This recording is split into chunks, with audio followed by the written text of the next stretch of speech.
Bencana seringkali didentikan dengan alam yang sedang memperbaiki diri, mengembalikan keseimbangannya setelah sekian lama terusik oleh Tim SAR kegiatan gabungan manusia. menemukan 14 korban longsor.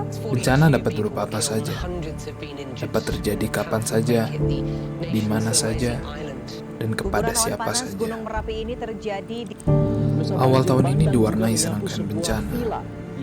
Rasanya pandemi ini belum cukup untuk menguji manusia. Yang bisa kita lakukan hanya bersiap, menggali informasi sebanyak-banyaknya tentang apa yang kemungkinan terjadi di kemudian hari.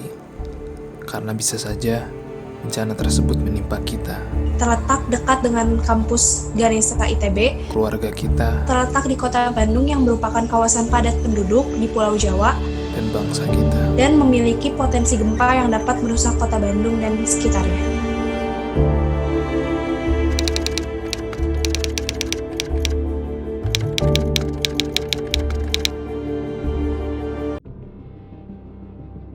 Sesar Lembang sendiri adalah sebuah patahan geser aktif yang terbentang sepanjang 29 km dari titik 0 ujung barat kota Bandung yang terletak di area Cimahi, Kecamatan Ngamprah, hingga sisi timur kota Bandung di Kecamatan Cilengkrang, Kabupaten Bandung, dan sebagian Jatinangor, Kabupaten Sumedang.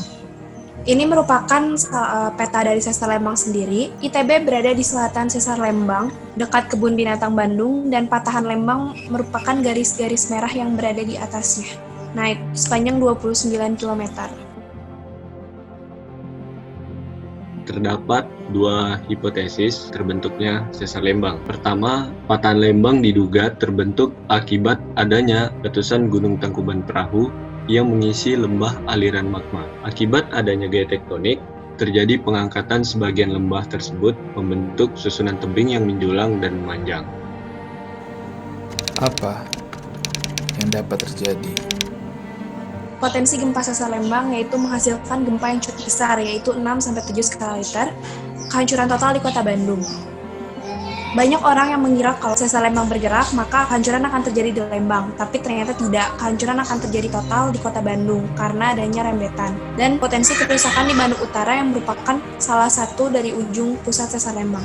Lalu ada potensi kerugian yang dihasilkan oleh Sesar Lembang. Yang pertama, 2,5 juta rumah penduduk terkena dampak, yaitu dengan 1 juta rusak kecil, 1 juta rusak sedang, dan 500.000 rumah ambruk. Yang kedua ada kerugian material sekitar 51 triliun, yang lebih besar dari gempa Aceh yang sebanyak 48,6 triliun. Dan yang terakhir, 4 juta penduduk menjadi korban dengan 180.000 luka-luka dan 80.000 merenggang nyawa. Lantas, apa yang dapat kita lakukan?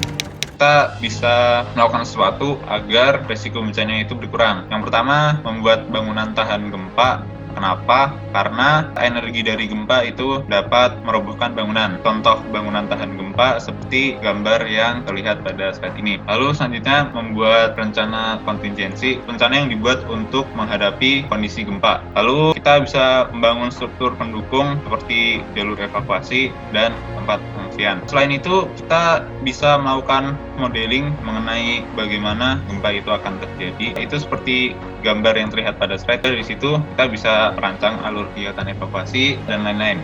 Ketika terjadi gempa dan Anda sedang berada dalam sebuah bangunan, segera cari tempat untuk berlindung, seperti di kolong meja atau di kolom-kolom bangunan. Dan hindari untuk terlalu banyak bergerak, karena ketika terjadi gempa sulit untuk berjalan. Ketika Anda sedang berada di luar rumah, segera cari tempat terbuka dan hindari bangunan-bangunan yang mudah rubuh. Dan ketika gempa sudah dinyatakan selesai, maka tetap tenang dan segera cari tempat evakuasi dan pengungsian yang telah disediakan. Dan pada akhirnya, yang akan terjadi. Dan kita tidak dapat lari dari takdir.